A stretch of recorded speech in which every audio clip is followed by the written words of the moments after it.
The ring was heavier than she had expected. Marisol Pendleton stood in the dim morning light of the solicitor's office, turning the gold band between her fingers, and thought that a thing so small should not feel like a stone pressed into her palm. The engraving along the inside was fresh. 1 year. Her initials. His. The date of their wedding, which was 2 hours away, and the date of its dissolution, 365 days after that. Across the heavy walnut desk, the Duke of Haverford stood with his gloved hands folded behind his back, watching her examine the ring as a man might watch a creditor count coins. His face gave nothing. It never did. In the 3 meetings they had endured over the last fortnight, she had seen him smile exactly once, the mechanical smile of a man acknowledging a pleasantry he did not feel. "You may read the terms again if you wish," he said. "I have read them 4 times, Your Grace." She laid the ring down on the blotter. "I will marry you today. I will live at Agincourt as your Duchess for 1 calendar year. I will attend every function on your secretary's schedule. I will smile at your mother. I will preside at your table. And on the morning of the 365th day, the marriage will be dissolved by private annulment, the papers for which are already signed by the Archbishop, who owes your family a favor I shall not ask about. Precisely. And in exchange, my brother's debt to the crown is paid in full. My sisters each receive a dowry sufficient to secure respectable matches, and my father's name is removed from the list of gentlemen whose estates are about to be seized." Precisely. She looked up at him then, because she had decided during the carriage ride that she would not be the sort of woman who looked down at her hands while being bought. "Your Grace, forgive me for asking. Why me?" Something flickered at the edge of his jaw, and was gone so quickly she thought she had imagined it. "Because you have a reputation for being sensible, and because your family is desperate enough to hold its tongue for a year. Neither quality is common. Together, they are very nearly unique. So, I am a matter of statistics. You are a matter of convenience." The word landed between them like a coin dropped on stone. She did not flinch. She had made herself promise, in the small hours of the night when the offer had first been laid before her family, that she would not let this man see her flinch. Very well. A matter of convenience. He reached across and picked up the ring. For an instant, she thought he meant to put it on her finger. But he did not. He held it out on his gloved palm, flat, as one might present a key. "You may wear it from the ceremony onward. Not before.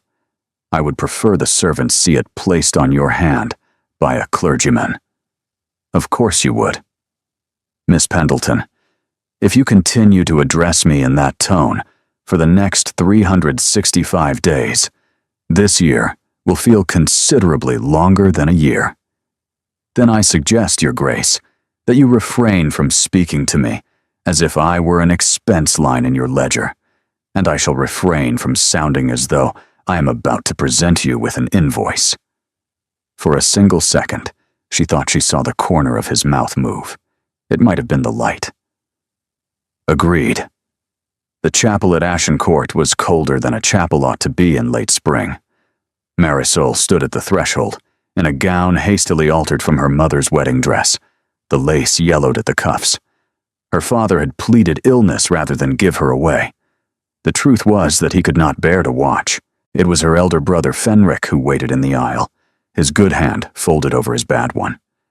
The bad hand was the reason they were all here.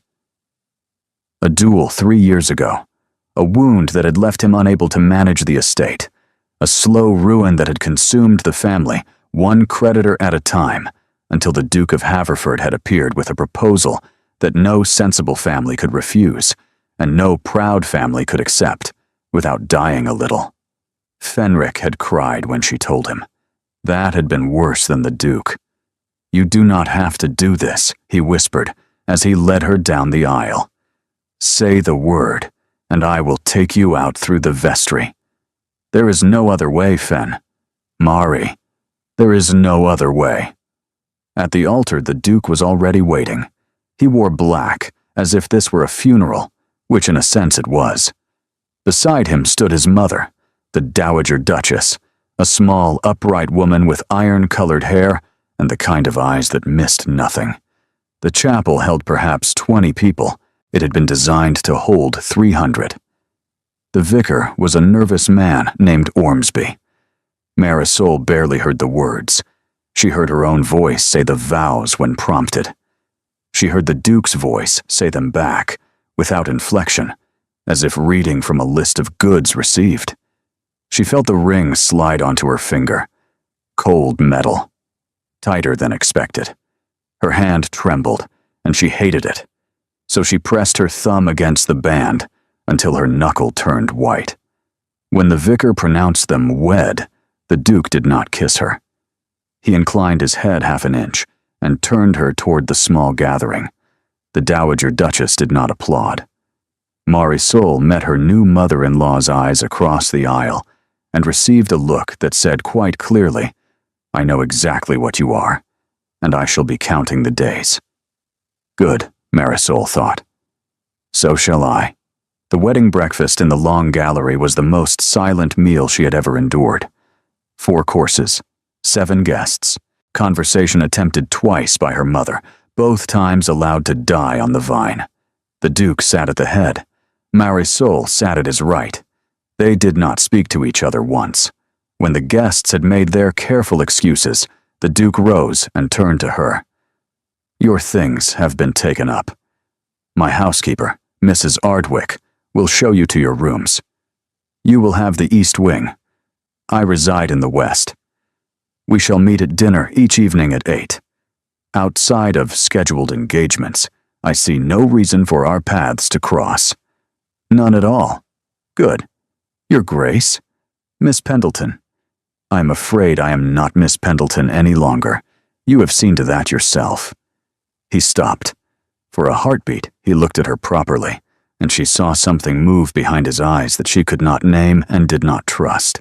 "Your Grace, forgive me. The habit will take adjustment. 365 days should be sufficient."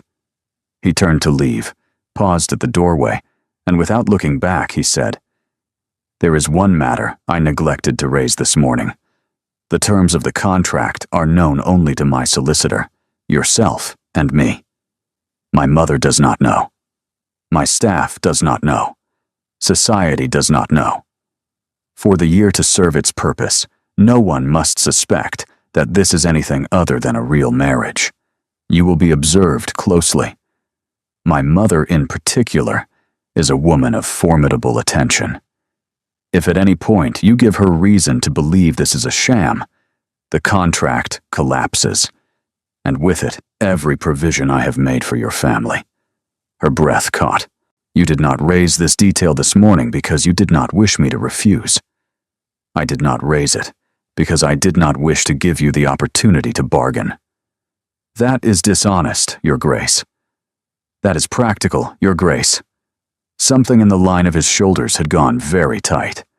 "Good evening," he said, and was gone. Marisol stood alone in the long gallery, the gold ring cold on her finger, and she understood for the first time precisely what she had agreed to.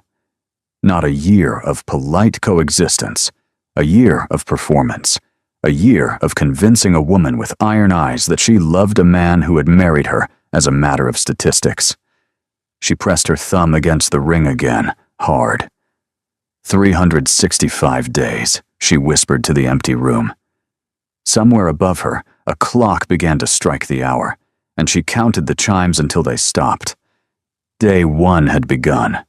The East Wing at Agincourt was beautiful in the way museums are beautiful.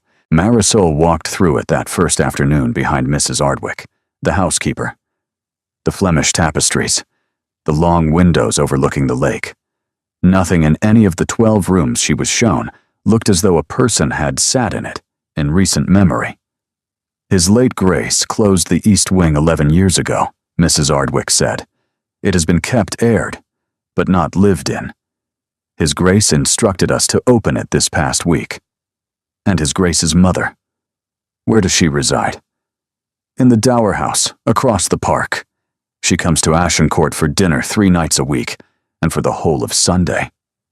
In the bedchamber, on the mantel, a clock ticked, and Marisol noticed at once that it ticked in perfect time with one she could faintly hear from somewhere deeper in the house. All the clocks at Ashencourt are kept to the same minute, Mrs. Ardwick said. His Grace insists. They are wound every Friday by Mr. Hollish, the under-butler. Of course they are. Mrs. Ardwick's mouth tightened in a way that might have been the faintest suppressed amusement. Mrs. Ardwick, how long have you been in service here? 29 years. I came as a housemaid at 16. Then you knew the Duke as a boy. A small pause. I did, Your Grace. Was he always like this? A longer pause. Mrs. Ardwick looked at the floor, then at the window, then at Marisol. No, Your Grace, he was not. And she left the room before Marisol could ask anything else. Dinner that first evening was taken in the smaller dining room. The Duke arrived precisely at 8. Marisol was already seated at the opposite end, 5 yards off, behind a wall of silver candelabra and an arrangement of hothouse roses, so tall she could barely see him past it. Good evening, Your Grace. Good evening. The soup came. They ate in silence. The fish came. She counted bites, stopped, counted roses instead. 23. After the fish, she could bear it no longer. If we are to convince your mother that this is a real marriage, I feel I should point out that we cannot do so across 5 yards of table and a wall of flowers. The flowers are for your enjoyment. I am not enjoying them. Noted. Silence returned. The roast arrived. May I ask a question? You may ask. I do not promise to answer. When your mother is present at dinner, where do I sit? For the first time, he looked up from his plate, and she saw that he had been waiting for this question, weighing her. At my right hand, at the near chair. Then I suggest that until the 3 nights a week when she is present, we also sit at the near chair. It will be easier to sustain the habit than to establish it and lose it and establish it again. He considered her for a long moment. Agreed. Thank you. Do not thank me. It is practical. The next morning, a sheet of paper was delivered to her rooms, written in a strong, precise hand, in ink so black it looked wet. The Duchess of Haverford, schedule of engagements, year 1. 57 dates listed. The tenants' dinner. The harvest ball. 3 court appearances in the spring. A ball at Carlton House. Sundays at the Dower House, every single Sunday. 52 of them underlined in red. At the bottom of the page, a final line. On the morning of the 365th day, a carriage will be prepared to convey you to your family's estate. The contract will be dissolved by noon. The ring is yours to keep or to return, at your preference. She read the last line 3 times. That evening at dinner, she asked him, You wrote that the ring is mine to keep or to return. I did. Why? He was cutting a pear. He did not look up. It was made for you. I have no use for it afterward. It bears your family's crest. It cannot be worn by anyone else without scandal. No. Then why is it mine to keep? He set down the knife. He looked at her for a long moment across the candelabra. Because, Your Grace, when this year is over, I would prefer that you have one thing from it that is yours to do with as you choose. Whether you wear it, or sell it, or throw it in a river, will be entirely your concern. I shall not ask. She did not know what to say to that. He returned to his pear. She lay awake that night for a long time, turning the ring on her finger in the dark. She counted on her fingers the days that remained. 363. The clock on her mantel ticked in perfect agreement with one somewhere deeper in the house, and she thought for a moment that she could hear his clock too, across the whole long width of Ashencourt, ticking in the dark of the west wing in perfect time with hers. On the 7th day, she met the Dowager Duchess for the first time as a married woman. Sunday dinner at the Dower House was a small affair, which Marisol soon understood to be one of the weapons in her mother-in-law's considerable arsenal. A small affair meant nowhere to hide. Marisol arrived on her husband's arm. The Dowager was already seated when they were announced. She did not rise. "Haverford, Your Grace," she said in identical tones. "Mother, come and sit. I wish to look at you both." Marisol sat on a low chair facing the Dowager's higher one. The Duke took the chair beside her, equal in height to his mother's. "So, you have survived a week." "I have, Your Grace." "And how have you found my son's house?" "Beautiful, and very well run. Tell me, what do you make of the East Wing?" Marisol felt her husband go very still beside her. "I find it a little quiet, Your Grace. It has the feel of a room that has been waiting for someone. I hope I do not disappoint it." Something in the Dowager's eyes sharpened. "That is a pretty answer." It was not meant to be pretty, only true. Haverford, your wife is not stupid. I am aware, Mother. You have a tendency to marry for reasons. Tell me now, before the soup arrives. What is the reason?" Marisol did not dare look at her husband. "The reason, Mother, is that I wished to. You may add it to your accumulated disappointments, which I know by heart. You wish to marry a girl whose family was 3 weeks from the auction block. A girl you met at precisely 2 engagements before the announcement was made. 4, Mother. 4 then." She turned back to Marisol. "My dear, forgive me. I am an unkind old woman, and it is one of the few pleasures left to me. Tell me, did my son court you?" Here it was. Marisol understood that her entire family's future depended on the next sentence out of her mouth. "He did not, Your Grace. He is not a man who courts. He is a man who decides. He decided, and then he came to my father, and then he came to me. I confess I was not flattered. I was affronted. I refused him once." "Did you?" The Dowager's eyes glittered. "I did." "What changed your mind?" She felt the weight of her husband's attention on the side of her face. She did not turn.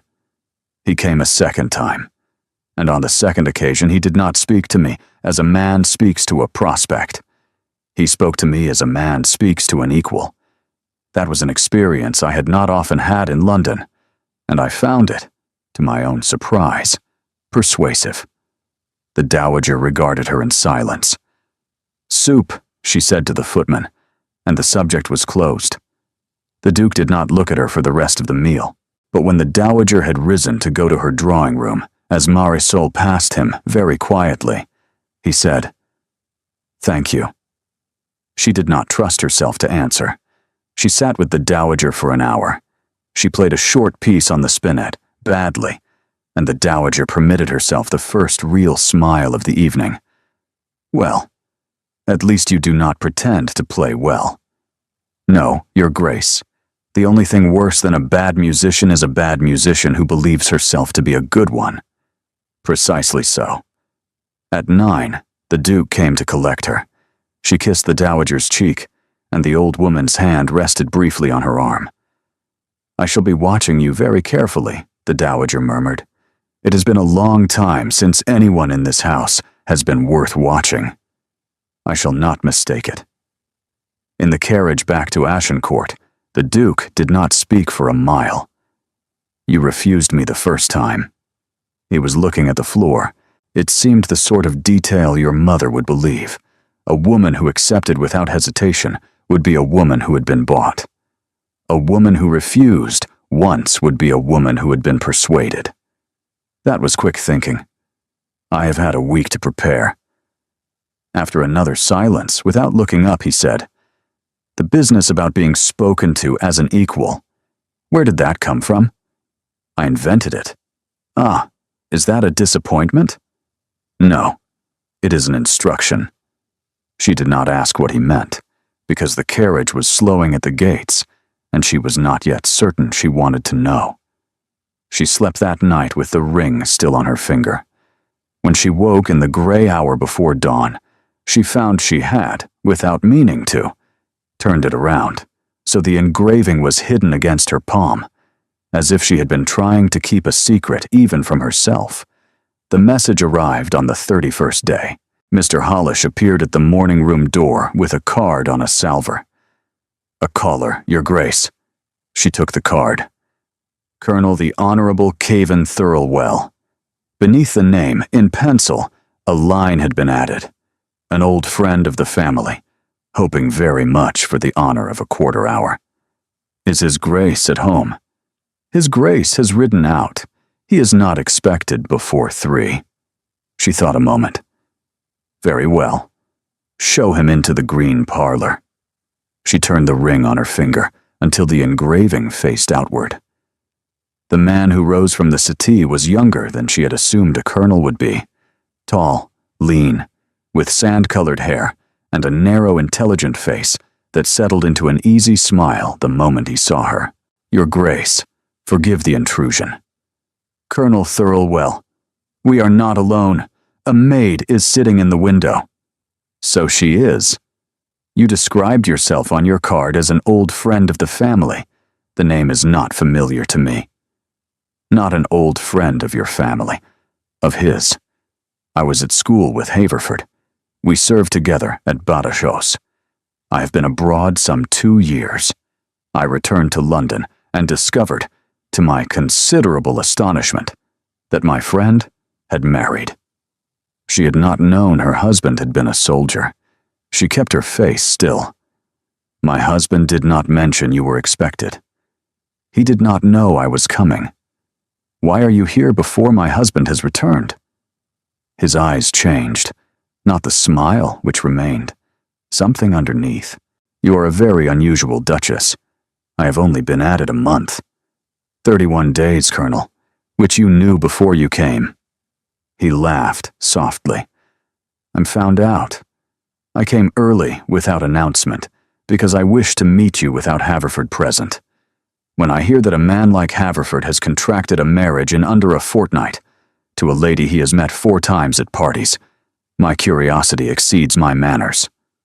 You came to inspect me. I came to meet you. That is a gentler word for the same thing." "It is." She regarded him. The maid in the window had not moved, but she could feel the maid listening, and she was grateful for it. "Colonel, I do not know you. You have come to my husband's house in his absence, under a pretext that would not survive 5 minutes of scrutiny. And you have asked me, in every way short of the words themselves, to confide in you about a marriage that is 1 month old. Why on earth would I do that? You would not. I am not such a fool as to have expected it." "Then what did you expect?" He looked at her for a long moment. "I expected that you would be unhappy. And I came, without any right to come, to see whether I could offer you any assistance." The word unhappy landed in the room like a dropped glass. "What in heaven's name has given you that impression?" "Haverford is one of my oldest friends. I love him. I have known him long enough to know what he does when he has decided that a thing is necessary and distasteful. He is correct, he is punctual, he is unfailingly considerate, and he is not there. I have seen him do it to tutors, to officers, to his own mother. I have now, to my sorrow, reason to suppose he is doing it to a wife." Marisol's hands were very still in her lap.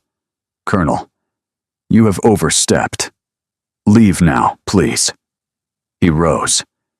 "If ever you have need of a friend who owes his first loyalty to your husband and his second to you, and who is old enough and ill-mannered enough to tell you the truth about either, you have only to write. My direction is on the card." He bowed and was gone. She sat for a long time after the door closed. Her husband returned at 3:15 and did not appear until dinner. By then she had decided 3 things. She would not mention the colonel. She would not give her husband the satisfaction of explaining himself about a friend he had not troubled to name to her in a month. And she would wait to see, with a patience she did not know she possessed, whether the colonel had come of his own initiative, or whether he had been sent.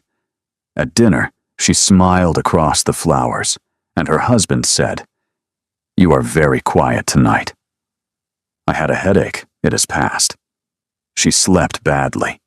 She twisted the ring back and forth on her finger in the dark, and she thought, for the first time, that 334 days was a very long time, and that she did not know any longer whether she feared it or counted on it. She said nothing about the colonel for 11 days. It was her husband who mentioned it first. They were at breakfast. Without looking up, he said, "Hollish tells me Cavan Thirlwell called on you 10 days ago." She turned a page. He did. I had not known he was in England. Neither had I, as I had never heard of him. Another long moment. He folded his letter. "Why did you not mention his visit to me?" "Because you did not ask. For 10 days. It was not my question to raise. I do not ordinarily report to you who has called while you were at the South Farms. You do not ordinarily receive strange colonels in my absence either." "Ah. So we have arrived at the true objection.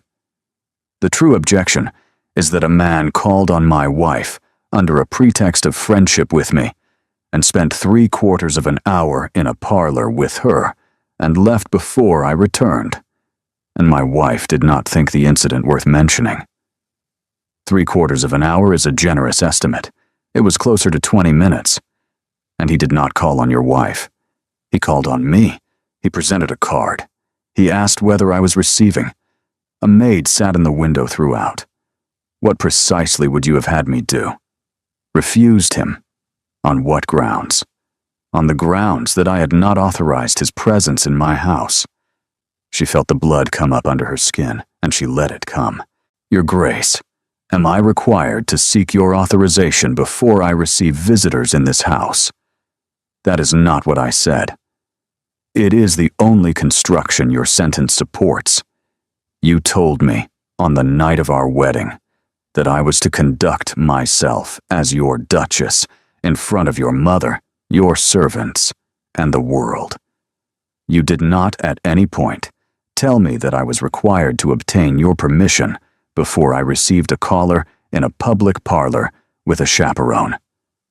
If I am required to do so, I should like the requirement put in writing.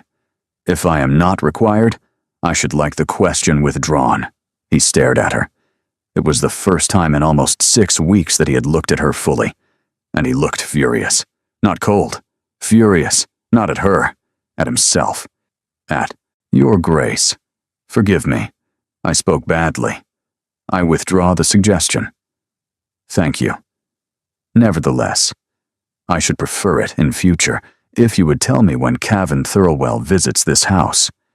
He is not the disinterested old friend he will have presented himself as. I had already deduced that. He came to inspect me. He wished to know whether I was unhappy.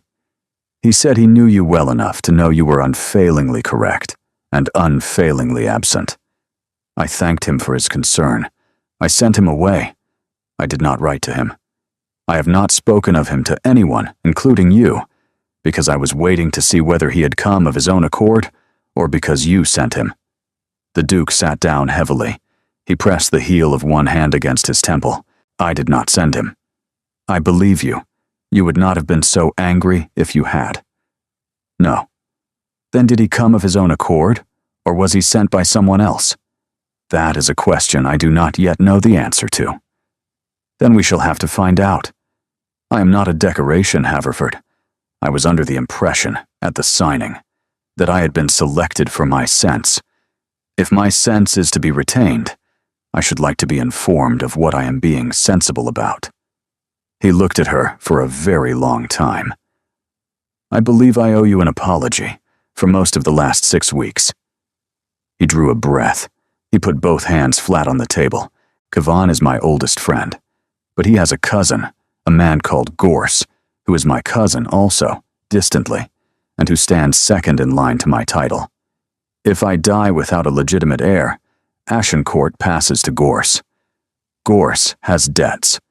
Gorse is, to be frank, a man of no character. He has been watching my household since my father's death. He was not pleased to learn of my marriage. Whether Kavan came on his behalf or of his own initiative out of a genuine if misguided concern, I do not yet know. Until I have found out, I would prefer that you did not receive Cavan Thirlwell without my presence in the house. That is a reasonable request, which is very different from the demand you began with. I have noted it.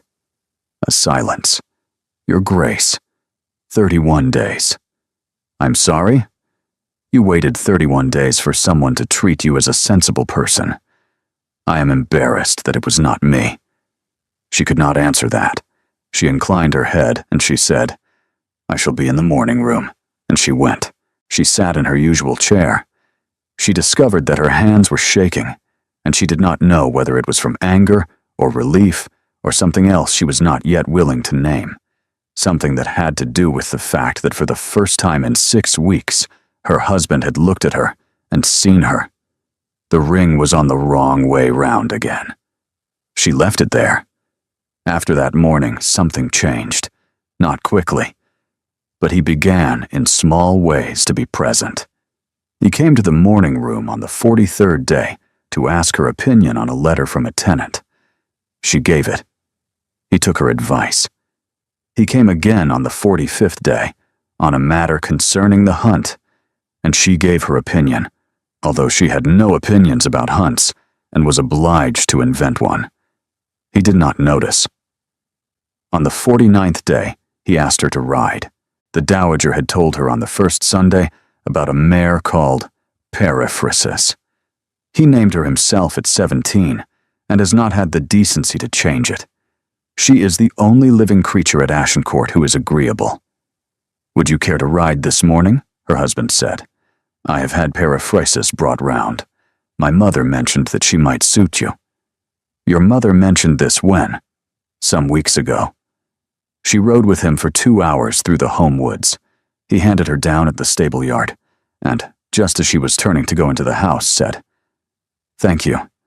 I had not ridden with anyone for a considerable time. She climbed the stairs.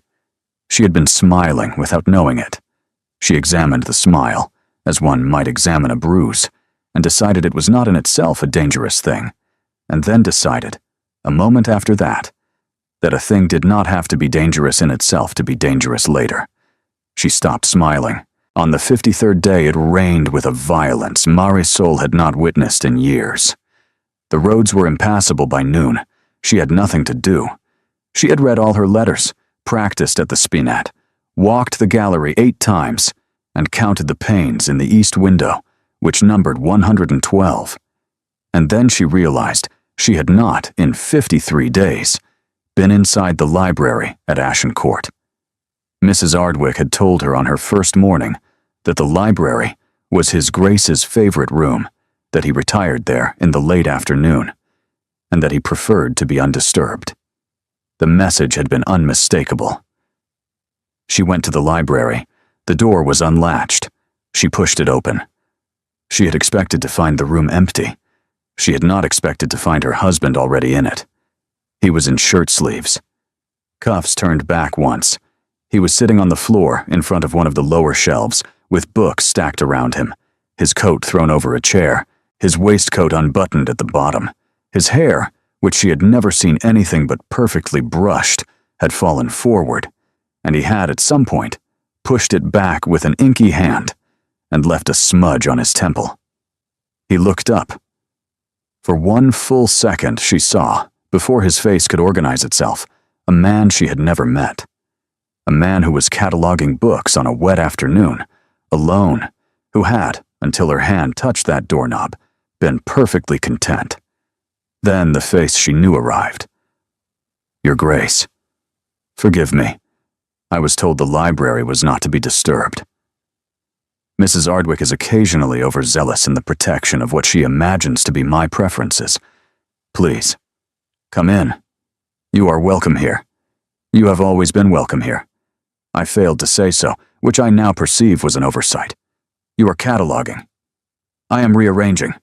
My father's system was eccentric. I am imposing one of my own. May I help? He looked up at her. Yes, if you should like to.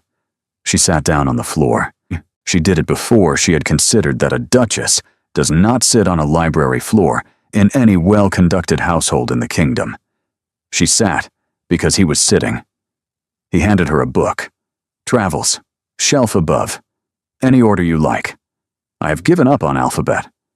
A bold choice. A defeated one. She laughed. It slipped out of her before she had decided whether it was permitted. She looked up, alarmed at herself, and found him looking at her with an expression she had not seen on his face in all the days they had been married. He was smiling. A real one, almost surprised. You smiled. Did I? I thought it only fair to warn you. I shall guard against it in future. Please do not. They catalogued books until the dinner bell rang. He told her that the volume of sermons in the morning room had belonged to his grandmother and was the worst book in the house, and she told him that she had been pretending to read it for 6 weeks, and he laughed quietly, only once. When the dinner bell rang, he stood up and offered her his hand to help her up from the floor. She took it. She had never touched his bare hand before. It was warm, ink-stained. It closed around hers with a steadiness. She felt up her arm and in her shoulder, and somewhere low and unfamiliar in her chest. He held on for 1 heartbeat longer than he ought to have. She did not pull away. He let it go.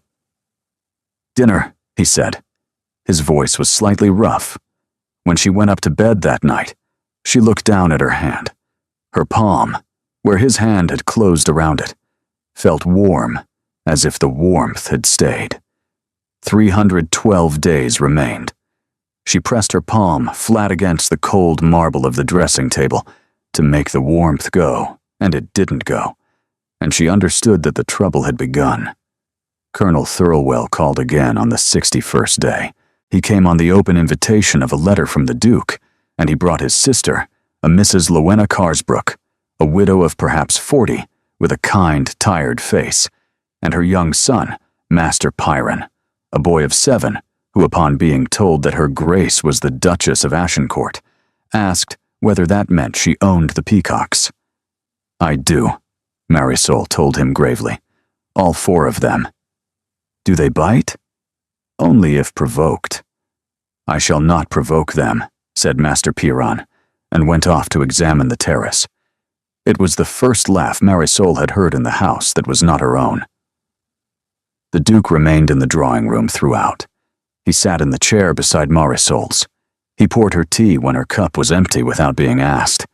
He addressed Mrs. Carsbrook with the warmth he reserved for people he genuinely liked. Your Grace, Mrs. Carsbrook said when the men had fallen into a quieter conversation of their own. May I be impertinent? I believe you have already decided to be. How are you finding Agincourt? I am learning to live in the beautiful part. That is a good answer. It is a rehearsed one. I have had occasion to use it before, to myself mostly. The widow smiled a slow, crooked smile. Your Grace, I like you. Cavan described you, after his first call, in terms that suggested he had met a woman who terrified him slightly, and I do not always warm to women who terrify my brother. But you will do. I believe that is the nicest thing anyone has said to me since my wedding. When Marisol glanced up, she found her husband watching her across the room with an expression she could not name. He composed it the instant he saw that she had seen. The party stayed an hour. Colonel Thirlwell bowed over her hand on the front steps. Forgive me once more for my first visit. I am glad to have been proved wrong about the nature of your marriage. She did not answer. When the carriage had gone and they were alone in the hall, the Duke turned to her. Thank you. That cannot have been easy.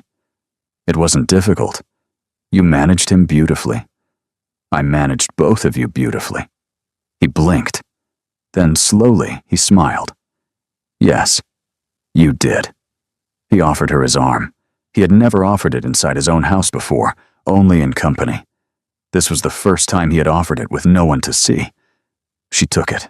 I am going to ride out to the north pastures after dinner. I shall be back late. If anyone calls in my absence, no matter who, you will send them away. What has happened? Nothing. You are a poor liar. You ought to practice. My cousin Gorse is in the county. He arrived yesterday at an inn not 7 miles from here. He has not written. I would prefer that he did not find you. Then take me with you. No. Mrs. Ardwick has been told to admit no one. Haverford. She had not, until that moment, used his name. He went very still. A slow flush climbed his throat above his collar. Yes. Be careful. I shall.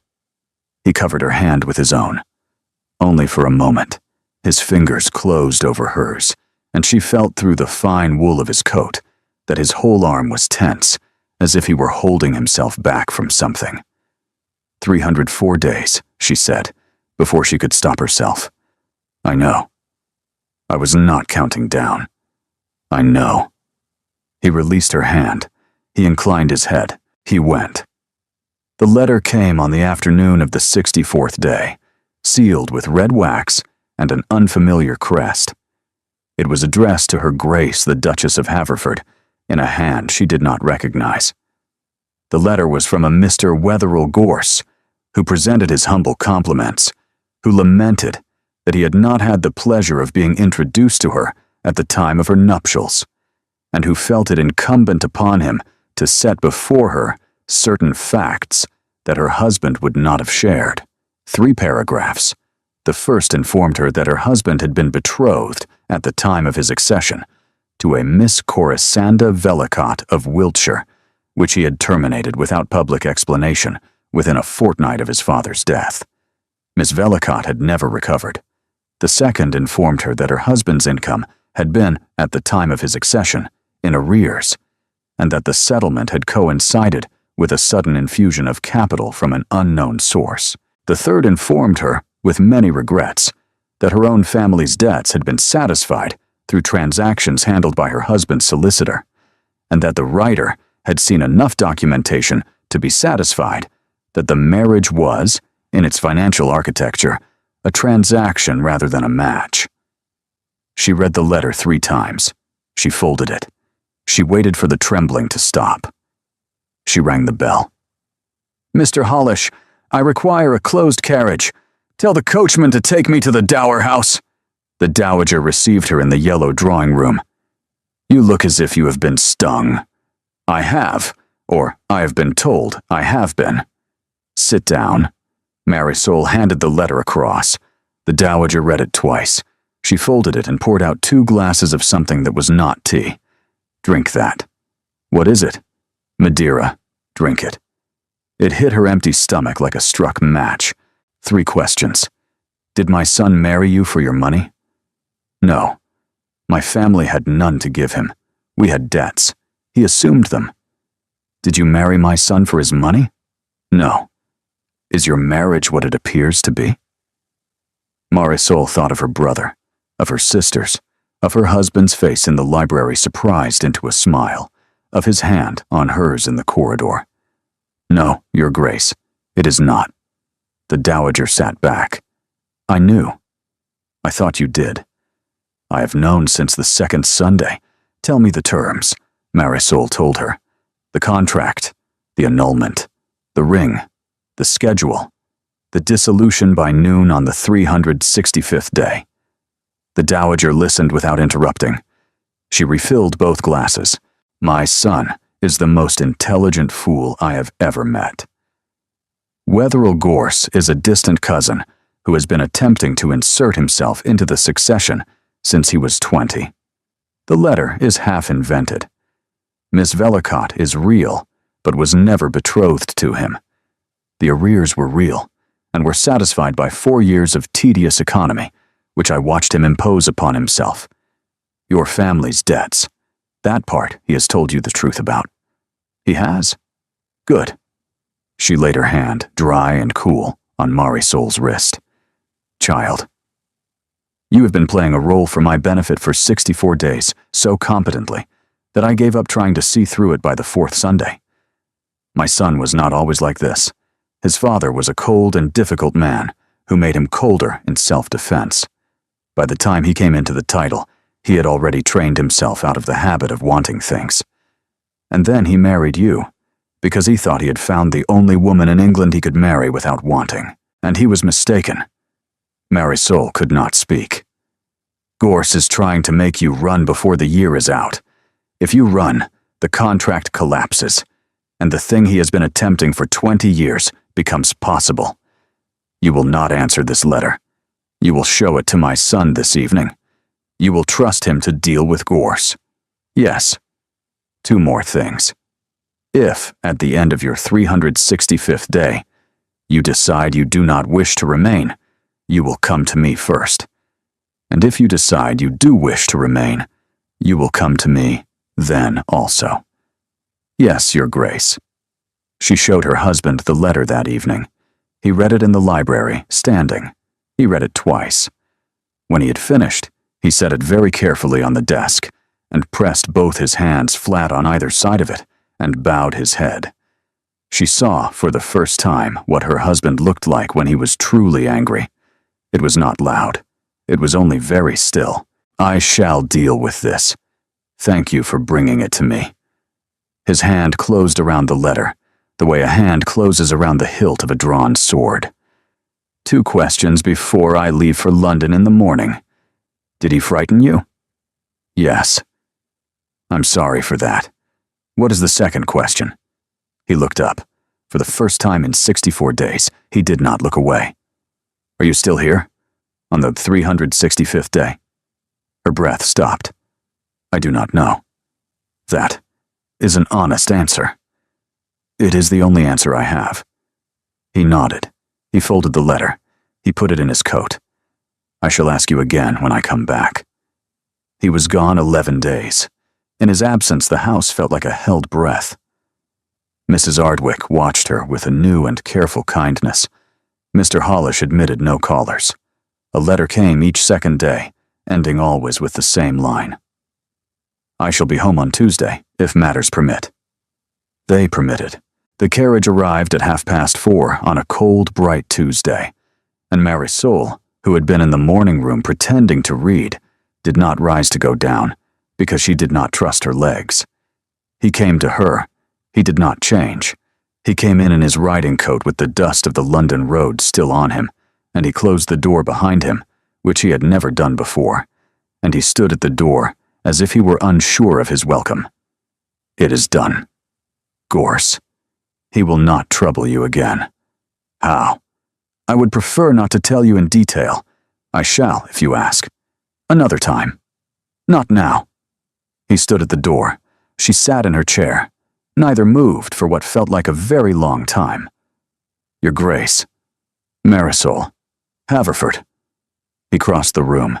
He knelt in front of her chair. It was not a gesture he had planned. He went down all at once, on both knees, as a man goes down when his legs will not hold him any longer, and he took both her hands in his and pressed his forehead against her knuckles and did not speak. She could not breathe. Haverford. Give me a moment. She waited. After a long moment, he lifted his head, and he did not let go of her, and he looked up at her from the floor, and his face was bare in a way that would have made her look away from any stranger on the street. She did not look away. I came home because I could not bear the 11 days. I could not bear them either. How? Because I imagined you, and imagining you was worse than being alone. Do not ask me to go back to what I was. I could not. Even if the year expires. Even if you leave. Even if you take the ring off and put it in my hand on the 365th day, and walk out, and never come back. I cannot go back to what I was before I knew you were in the house. Haverford, do not promise me anything. I was not going to. Please. Then let me say what I'm going to say, and you may decide afterward whether you heard a promise in it. Yes. She did not move her hands. I did not come to this house wanting you. I came to save my brother and my sisters and my father's name. I did not come to this marriage to fall in love. I did not come with any expectation of kindness, and I received none for the first 6 weeks. And then you thanked me in a carriage, and you asked my advice on a tenant's letter, and you sat on the library floor on a rainy afternoon, and you came in from London covered in dust, and knelt at my chair, and I do not know at what point I stopped counting down and started counting up, but I have. I am telling you that it happened, because I owe you honesty. He closed his eyes. I owe you more than honesty. I shall take the honesty first. You are not, I suppose, prepared to let me stay on the floor for a while. I am not. He rose. He did not let go of her hands, which meant she rose with him, and by the time they were both standing, they were closer to one another than they had ever been, and she could see that his eyes were wet, and he could see that hers were as well. I am going to kiss you now, and you are going to tell me not to, and I am going to listen. Or you are going to say nothing, and I am going to proceed. I want you to choose, Marisol. For once in this year, to choose. She said nothing. He kissed her. It was careful. It was startled. His hand came up to her face and rested against her cheek, and did not know what to do with itself. She turned her face into it. She felt him breathe out as if he had been holding that breath for months. She kissed him back. When they stopped, they did not move apart. He rested his forehead against hers. His breathing was uneven. 301 days. I know. I still do not know the answer. I know. Do not ask me tonight. Or tomorrow. I need the rest of the year. You shall have it. They sat on the floor of her morning room and talked until the fire went out. He told her about Miss Vellicott, whom he had not seen in 7 years, and about his father, and about the peninsula, where he had been 19. She told him about her brother's duel, and about the night her father had come into the drawing room with the offer in his hand and had not been able to look at her.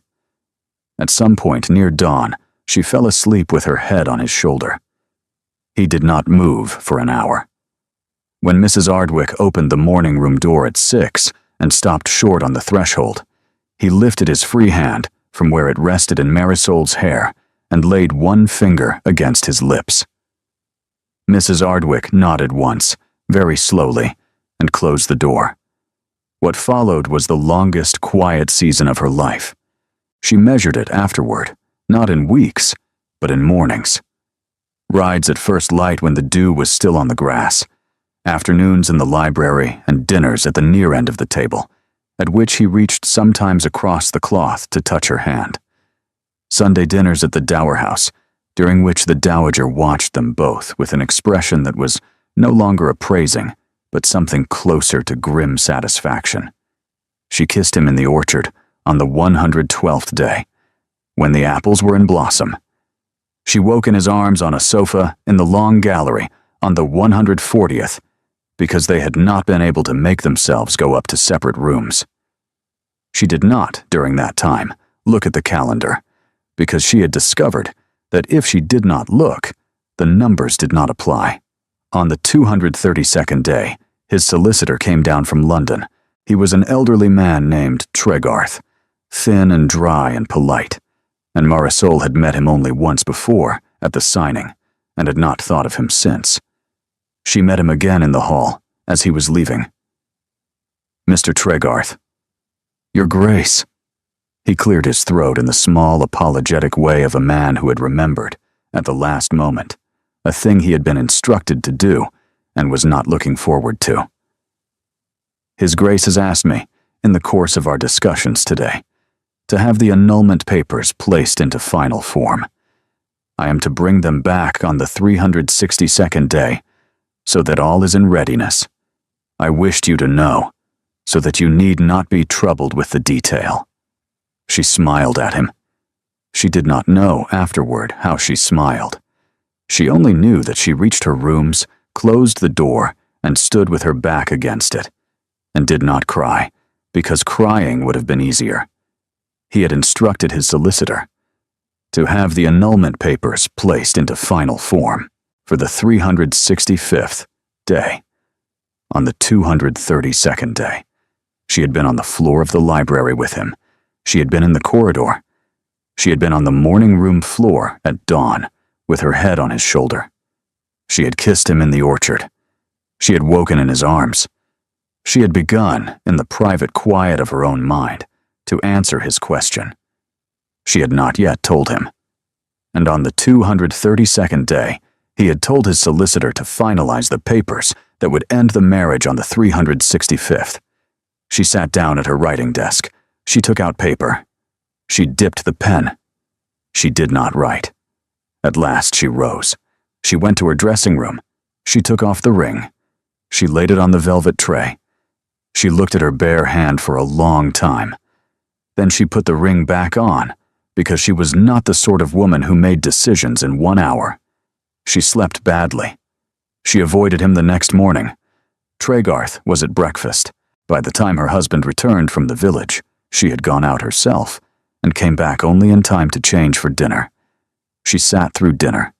She did not look at him fully. Marisol, have I done something? I have a headache. It has not passed. Your Grace, Haverford, please, tomorrow. On the following morning, she made herself sit through breakfast, and when he asked whether she would ride, she said yes, because she had to find out. She waited until they were in the home woods, where no one could overhear. Mr. Tregarth mentioned, quite by accident, that you had asked him yesterday to place the annulment papers into final form, and to bring them down on the 362nd day. He reined in. Yes, I did ask him that. On the 232nd day, was there a reason for the timing? He did not answer at once.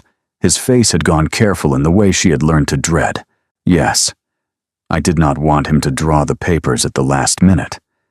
I asked him to prepare them quietly, so that if they were ever needed, they would exist, and if they were not needed, they could be destroyed without ceremony. You did not ask him to burn them. You did not tell him they would not be needed. No. Why, Haverford? Because I have not asked you, and I did not want to put you in a position where refusing me would cost you anything other than the refusal. I wanted the papers to exist. I wanted you to be free to choose on the 365th day, without having to fear that if you chose to go, there would be no means of going. I thought I was doing you a kindness. You were preserving my means of leaving you on the 232nd day. Yes.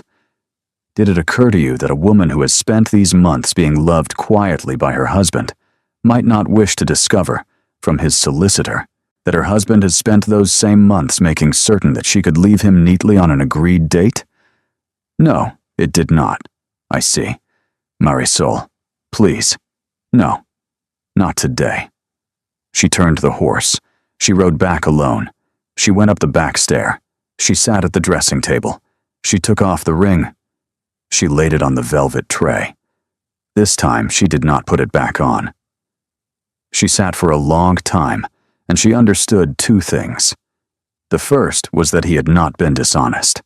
He had done what a careful man does, which was to preserve her freedom at the expense of his own vulnerability, from the most loving motive he was capable of, and he had failed to understand that the act of preserving her freedom was itself an injury, because it said, more plainly than words, that he had not yet believed she was going to stay.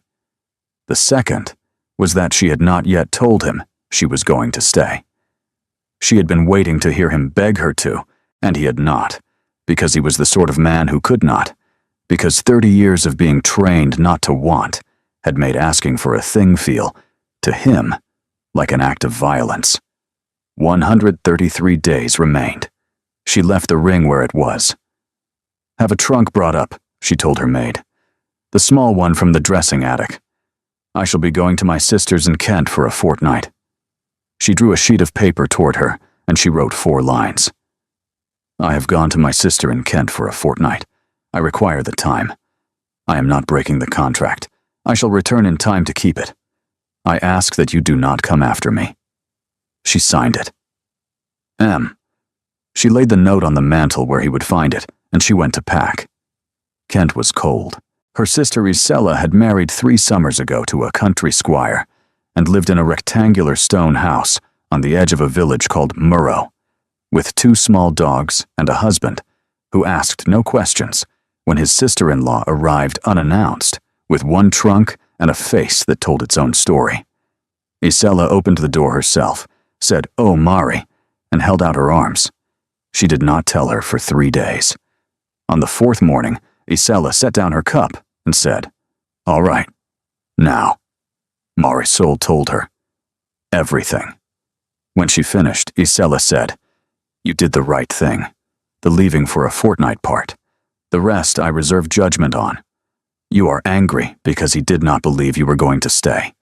Are you sure, Mari, that you had given him reason to believe it, in words?"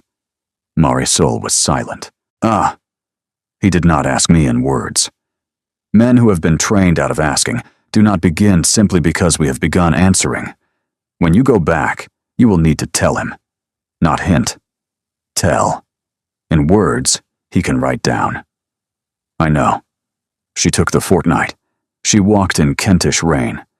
She wrote a long letter to the Dowager, and the reply came by express 4 days later. "You have done right. Come home when you are ready. He is quieter than usual, and more useful than usual, which is my own private measure. Signed, Haverford. The first Haverford." Marisol understood at last that her mother-in-law had been the Dowager Duchess for so long that she had almost forgotten her own given name, and that by signing Haverford, she was telling Marisol, in the only vocabulary she possessed, that she was the Duchess's mother now, and no longer anyone else's. On the 8th day, a letter arrived from her husband, enclosed inside a letter from Mr. Hollish, who apologized for presuming to forward correspondence that had not been requested, and explained that the letter had been left on His Grace's writing desk, sealed for more than a day, His Grace having neither sent it nor destroyed it, and that Mr. Hollish had taken the liberty of posting it. She laughed once, a little wetly. Then she opened her husband's letter. "Marisol, you asked that I not come after you. I shall not come. This letter I have drafted and redrafted, and on the 3rd attempt I have stopped trying to make it say what it ought to say. You were right. I did not believe you would stay. I did not ask whether you would stay. I did not ask because asking would have required me to say that I wanted you to, and wanting in that direction, aloud, is a thing I have not done since I was very young. I told Tregarth to prepare the papers because I could not imagine an arrangement in which you would not need them. I could imagine a woman who loved me. I could not place that woman in the same room as myself. That is the defect. I shall not use these pages to ask you to come back. I did not earn the right to ask. I shall tell you what I shall do while you are gone. I shall write to Tregarth and instruct him that the papers are to be withdrawn and burned in my presence. I shall not open the east wing to any other occupant. I shall not sit at the head of the table. I shall take my dinners in the library. The long gallery shall be closed, because I cannot walk through it at present without rehearsing certain mornings that I have no right to rehearse alone. On the 365th day, if you do not return, I shall send the carriage as agreed. I shall not come to it. I shall be at the Dower House, so that I shall not be present when your boxes are carried out, which I could not bear. On the 365th day, if you do return, I shall be on the South Drive at noon, alone, without witness, and I shall ask you a question in the open air that I ought to have asked you on a library floor some time ago. I do not expect an answer to this letter. I shall wait. I am learning, finally, how to wait. Haverford. Beneath the signature, very small, added with a different pen. It is quieter here than you would suppose possible. The clocks keep time, but nothing else does. She read the letter 4 times. On the 5th, she laid it flat on the table and put her hand over it, and closed her eyes, and sat like that, until Isella came in and did not ask. "Isella, I'm going to stay. I know. I mean, for another week, here. But I am going to stay. With him. Afterward. I've known since you walked in. She wrote to him on the 10th day. Haverford, I have received your letter. Do not burn the papers yet.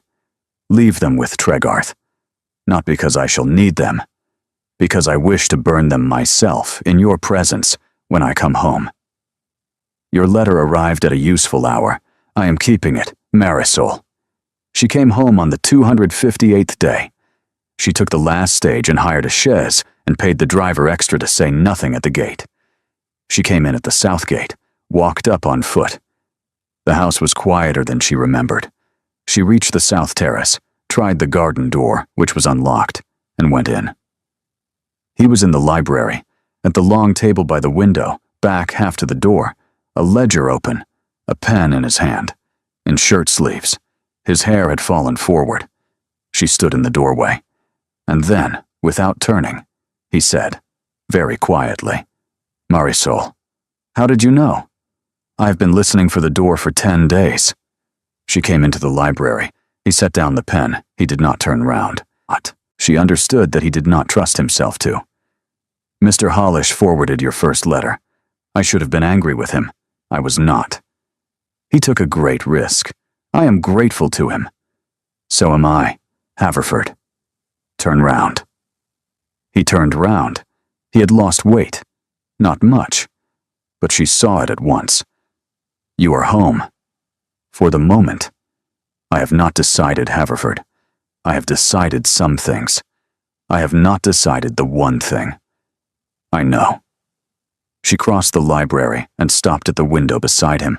I read your letter 7 times. Only 7. 11, if we are to be honest. I was counting as well. I'm going to ask you 3 questions. If you answer well, I shall stay tonight. If you answer badly, I shall go to my rooms, and we shall have dinner, as we did on the first night, with the candelabra between us, and we shall try again tomorrow. I agree. First, if I had not come home today, if I had stayed in Kent until the 365th day, what would you have done on the 366th day? He did not answer at once. I'm trying to be honest. I would have stayed in bed until past noon.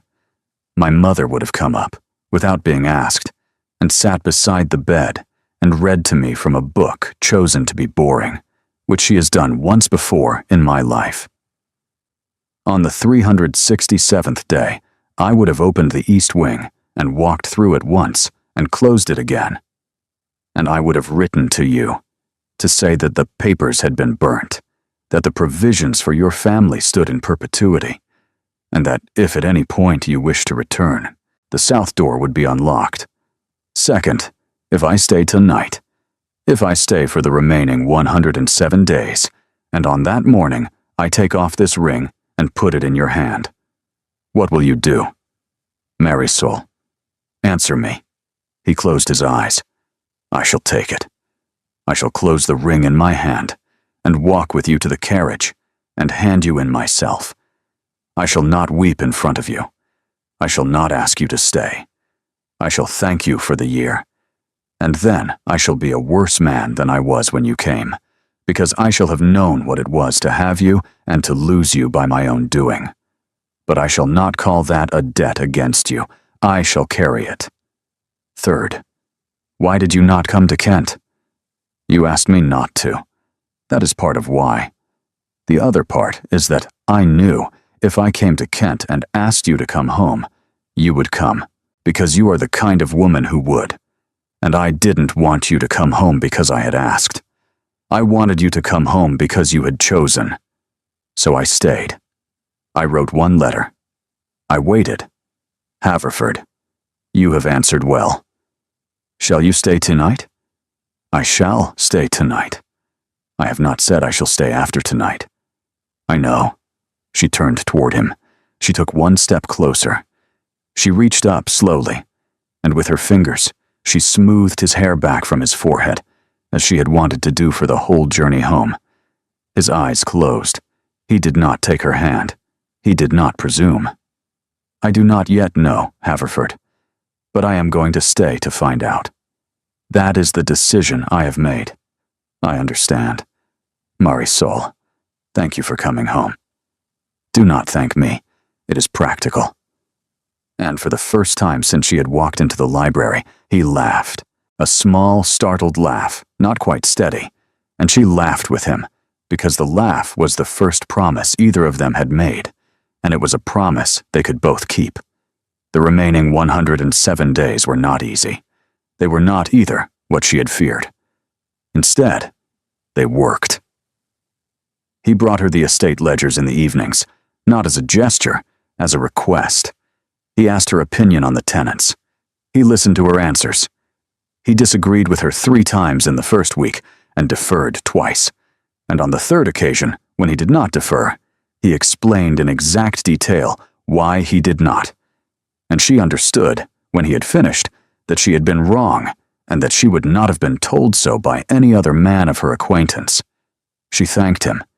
He looked at her as if she had handed him something, and he did not quite know where to put it. They did not speak of the 365th day. They spoke of Fenric, whose hand was doing a little more than a year before, because a surgeon in London had been paid to examine it at her husband's quiet expense, which she learned by accident. They went to dine with his mother on the first Sunday after her return, and the dowager looked at Marisol once across the table and then did not look at her again, and Marisol understood that the not looking was in the dowager's peculiar vocabulary, a kind of embrace. They did not resume the mornings on the morning room floor. They sat together every evening in the library, one at each end of the long table, and they read, and they spoke across the length of it, as if rebuilding a language they had used to speak fluently and had forgotten. He did not touch her. He did not try. She understood that he was waiting for her, and that he would wait for the remaining days if he had to, and that he would not be the one to move first. She let him wait, not out of cruelty, out of care. On the 329th day, a note came from the solicitor. The papers remained in the safe in final form, and he would bring them down on the 362nd day, unless otherwise directed. Her husband brought the note to her at breakfast. He set it beside her plate. He did not speak. She read it.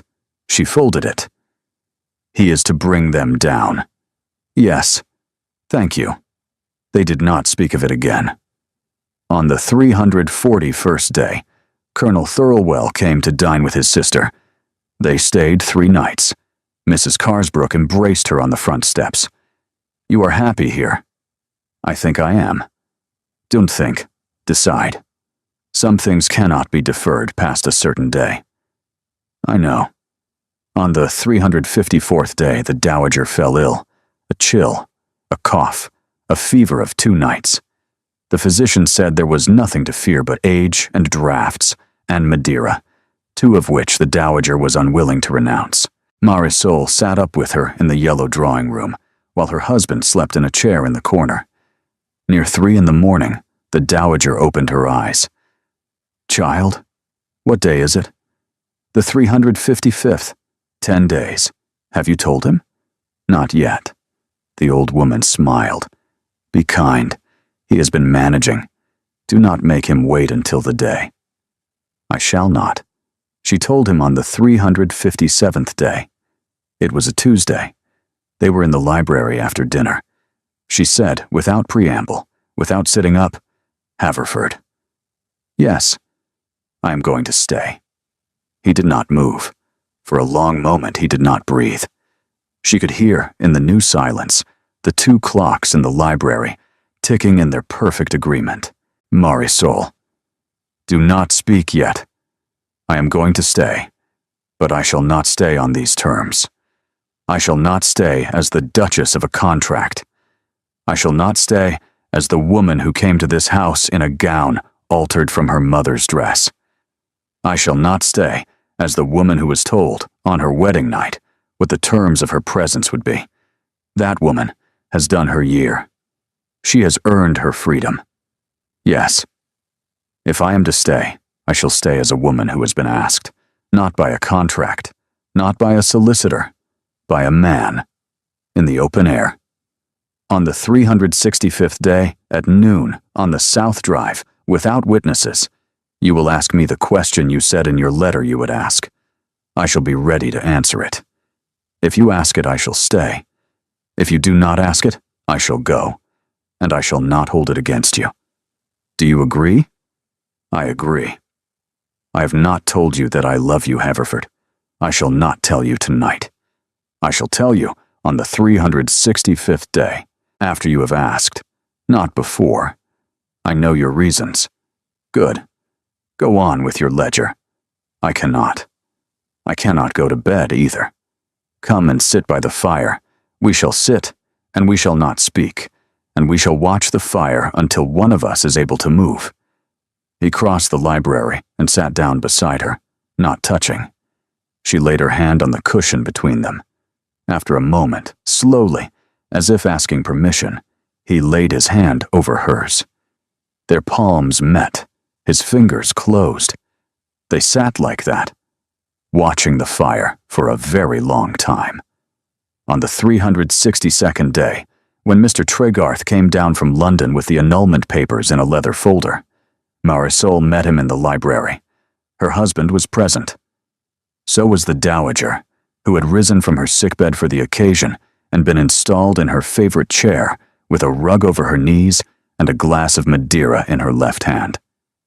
Mr. Tregarth, please lay the papers on the desk. He laid them. Thank you. You may now go and take some refreshment with Mr. Hollish. Your Grace, the signing is a matter I am required to witness. There will be no signing, Mr. Tregarth. A pause. The solicitor looked between his client's mother, and his client's wife. Ah, I see. The solicitor bowed, with a trace of a smile he did not quite suppress, and withdrew. When he was gone, Marisol picked up the folder. She walked to the fireplace. She opened the folder, took out the papers, and laid them on the fire. They caught at once. Her husband stepped forward and, with the iron, pushed them deeper into the flame. They stood together, the three of them, and watched the papers burn. Good, said the dowager, when the last corner had gone. Now, I shall have my nap. The 365th day began in a morning mist that burnt off by 11. Marisol rose early. She did not ring for her maid.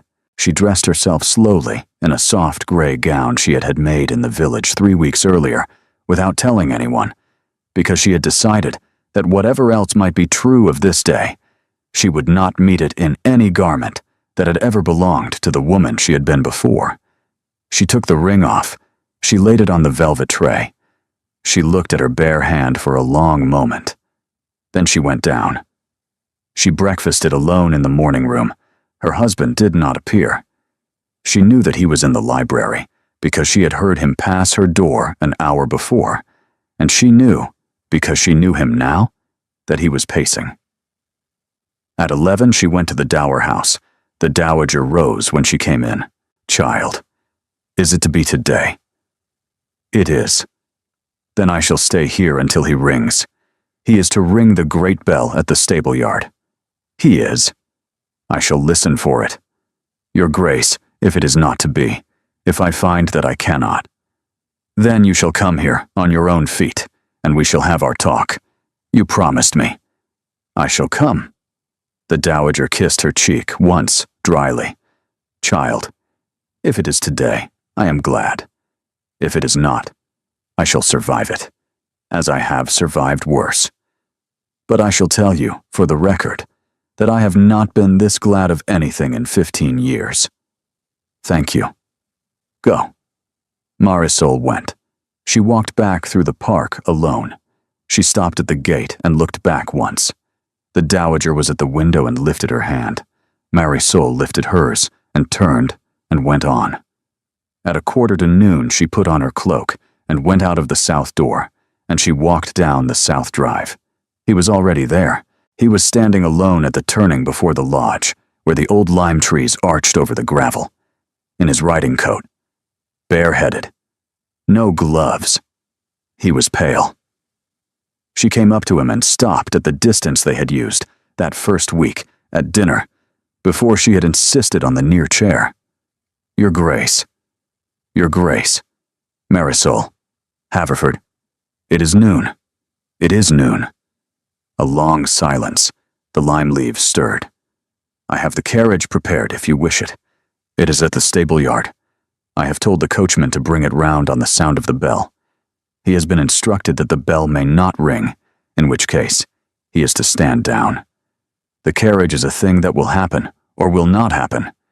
It is not waiting for you. It is waiting for me. I understand. Marisol. Yes. She reached into her cloak pocket. She took out the ring. She held it out to him on her open palm. His face did not move. He did not look at the ring. He looked at her. I am placing it in your hand, Haverford, because you told me on the day you gave it to me that it was mine to keep or to return. I am returning it because I don't wish to wear it any longer as the ring of a contract. That contract ends today. I have placed it in your hand so that you may give it back to me, if you wish, on your own terms, as a new ring, which I shall accept or refuse on my own. He closed his hand around it, very slowly. His fingers were trembling. So were hers. Marisol Pendleton. Yes. I have rehearsed this speech for 107 days, and I find I have forgotten it. Say the question. Marry me. That is not a question. It is as close as I can get. Say it as a question, Haverford. It matters that you ask, not that you tell. He drew a breath.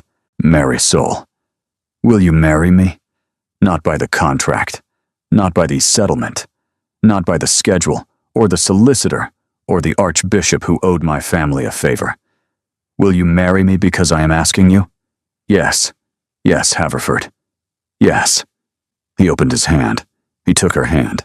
He slid the ring back onto her finger. She turned it herself, deliberately, so that the engraving faced outward, as she had turned it inward 100 times in the year behind them. Ring the bell. Not yet. One moment first. I have earned one moment. He drew her to him, slowly, and he kissed her, there on the South Drive in the bright noon, without any witness but the limes. It was the kiss of a man who had finished waiting. She kissed him back. Now ring the bell. He laughed, a real laugh. He took her hand, and they walked up the drive together, and at the edge of the stable yard, he turned aside and pulled the bell rope himself. The great bell that had not rung at Agincourt for any private reason in 40 years rang out across the park. One long, clear note that reached, she knew, all the way to the dower house, where a small woman in a yellow drawing room would be setting down her Madeira with a hand that trembled, which she would not afterward admit to. Epilogue. 2 years later, on a morning of pale sunlight, Marisol sat in the morning room at Agincourt, with a letter on her knee and a cup of tea that had gone cold without her noticing. The clocks kept their agreement. The rooms were louder than they had been 2 years before, because a small boy of 4 months, called Nevin after her husband's grandfather, had arrived in the spring and had no patience with the clocks of Agincourt or any other, and insisted on keeping his own time. The letter was from Fenric. His hand, since the London surgeon, wrote legibly again. It announced that he was to be married in the autumn, to a girl from a neighboring estate whom he had known all his life and had finally, at 33, had the wit to see. She heard him in the hall. He came in. He was in shirt sleeves. It was his library habit now. He had ink on his fingers. He had, she saw, a smudge on his temple. Ink. I know. I felt it go on. I did not stop. Come here. He came. She rubbed the smudge away with her thumb. A letter from Fenric. He is to be married in the autumn. He sat down beside her. He watched her in the particular way he watched her, which she had had 2 years to grow used to, and had not yet grown used to. What? I was thinking about the ring. I would like, one day, to have the engraving changed. The dates. I do not want those dates on the ring any longer. I was thinking of a different inscription. What inscription? Yours. To do with as you choose, as I said at dinner on the first night. Haverford, I am smiling because I am pleased. Let me see your hand. He gave her his hand. She pressed her lips to the clean knuckle. No. Leave the dates. The first is the day I came into this house with my mother's dress pinned at the cuffs and stood at an altar with a man I did not know. The second is the day I walked down the South Drive at noon and asked you to ask me a question. I shall not have either removed. They are the dates that made us. Marisol. You may change many things, Haverford. You may open the long gallery. You may ring the stable bell whenever you wish.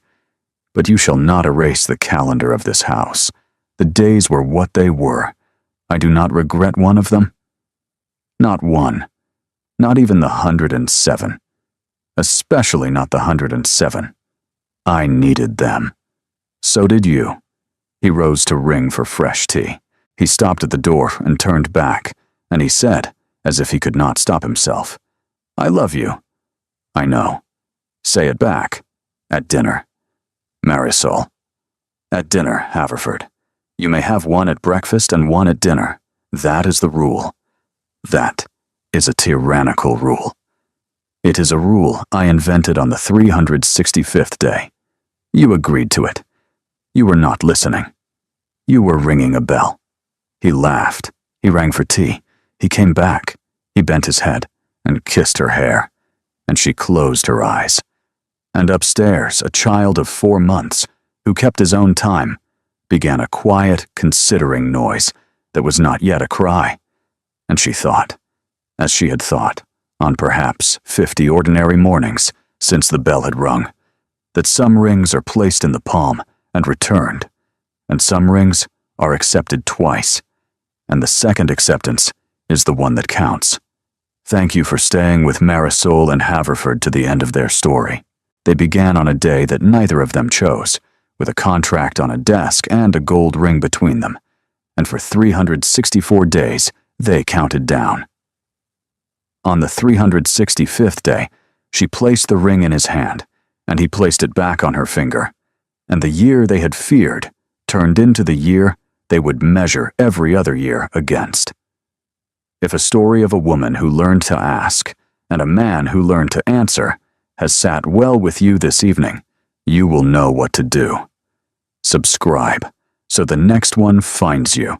The next one is already waiting. Thank you, as always, for being the reason these stories exist.